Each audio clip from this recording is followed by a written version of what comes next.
In a faraway land, nestled between the golden sands of the desert and the bustling city of Agrabah, there lived a poor young man named Aladdin.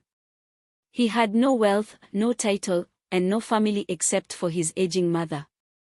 Aladdin spent his days wandering the crowded streets, dodging through the busy market stalls, and dreaming of a life far grander than the one he led.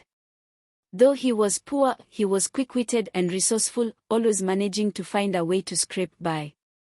One day, as Aladdin was sitting by the marketplace, a stranger approached him. The man was tall and mysterious, with a dark cloak wrapped around him, and his eyes glinted with a strange light. He introduced himself as a merchant from a distant land and claimed to know of Aladdin's father, who had died when Aladdin was just a boy. The merchant told Aladdin that he could help him become wealthy beyond his wildest dreams, but in return, he needed Aladdin's help with a small task. Intrigued, Aladdin agreed to follow the merchant out of the city and into the vast desert. They walked for hours until they came to a lonely spot where the merchant stopped and pointed to a small, hidden cave. Inside that cave, the merchant said, lies a treasure more magnificent than you can imagine. But only you can retrieve it. Go inside, and you will find an old lamp. Bring it to me, and you may take anything else you find as your reward. Aladdin was wary, but the promise of treasure was too tempting to resist. He squeezed through the narrow entrance of the cave and found himself in a chamber filled with glittering jewels, gold coins, and priceless treasures. But as he searched through the riches, his eyes fell upon an old, dusty lamp sitting on a stone pedestal. It seemed out of place among all the treasures, but remembering the merchant's words, Aladdin picked it up and tucked it into his shirt. Before leaving, Aladdin couldn't resist filling his pockets with a few handfuls of jewels and gold. He then returned to the cave entrance, but as he tried to leave, he found the way blocked. The merchant, standing outside, demanded that Aladdin hand over the lamp before he would let him out. Realizing that the merchant cared only for the lamp, Aladdin refused. Enraged, the merchant cast a spell, sealing the entrance and trapping Aladdin inside. Panicked and alone in the dark, Aladdin sat down and tried to figure out how to escape. In his frustration, he took out the lamp and rubbed it, hoping it might bring him some luck. To his astonishment, the great cloud of smoke billowed out of the lamp, filling the cave with a swirling mist. From within the smoke emerged a towering figure, the powerful jinni of the lamp. The jinni, his form shifting and glowing, looked down at Aladdin and said in a booming voice, I am the servant of the lamp. What is your wish, master? Stunned by the sight before him, Aladdin could hardly believe his eyes. A jinni, a magical being from the tales he had heard as a child, stood before him, offering to grant him wishes. Aladdin quickly regained his composure and asked the jinni to take him home.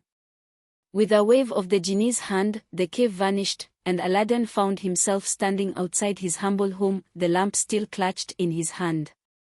From that day on, Aladdin's life began to change. With the help of the jinni, he and his mother were no longer poor. He used the jinni's power to build a magnificent palace, far grander than anything the city of Agrabah had ever seen. The palace was filled with wealth and splendor, and Aladdin became known throughout the land as a man of great fortune. But Aladdin's newfound wealth was not enough to satisfy him. He longed for something more, he longed for love. And it so happened that the Sultan of Agrabah had a beautiful daughter, Princess Jasmine, who was known for her grace and kindness. Aladdin had seen her only from afar, but her beauty had captivated his heart. Determined to win the princess's hand, Aladdin used the jinni's magic to transform himself into a wealthy prince. He arrived at the Sultan's palace with a grand procession, bearing gifts of gold and jewels. The Sultan, impressed by Aladdin's wealth and charm, welcomed him as a suitor for his daughter. But Princess Jasmine was not easily swayed by riches. She had seen many princes and noblemen come and go, each trying to win her favor with their wealth. What set Aladdin apart was his kindness and genuine heart. He treated her not as a prize to be won, but as a person to be cherished. Over time, Jasmine grew to love Aladdin, and the two became inseparable. However, not everyone was pleased with Aladdin's rise to power. The Sultan's advisor, Jafar, who was a sorcerer with dark ambitions, grew suspicious of this new prince. He had long coveted the Sultan's throne for himself, and he could sense that Aladdin's power came from something more than mere wealth. Jafar's suspicions were confirmed when he learned of the magic lamp and the jinni it contained. Determined to take the lamp for himself, Jafar devised a plan. Using his sorcery, he disguised himself as an old beggar and tricked Aladdin into handing over the lamp. Once Jafar had the lamp in his possession, he summoned the jinni and made his first wish to become the most powerful sorcerer in the world. With the jinni's magic at his command, Jafar seized control of the palace. He imprisoned the Sultan, banished Aladdin to a distant desert, then took Princess Jasmine as his captive. The city of Agrabah fell under Jafar's dark rule, and the people lived in fear of his tyranny. But Aladdin was not one to give up easily. With the help of a magic carpet he had befriended during his adventures, Aladdin managed to escape the desert and return to Agrabah. He knew that he had to defeat Jafar and reclaim the lamp if he was to save the city and rescue Princess Jasmine. Aladdin snuck back into the palace and confronted Jafar. The two engaged in a fierce battle of wits and magic, with Jafar using the jinni's power to conjure terrible spells and creatures. But Aladdin, clever as ever, knew that Jafar's greed would be his downfall. He tricked Jafar into using his final wish to become the most powerful being in the universe, a wish that the jinni granted by turning Jafar into a jinni himself. But as Jafar quickly realized, being a jinni meant being bound to a lamp, just as the jinni of the lamp had been.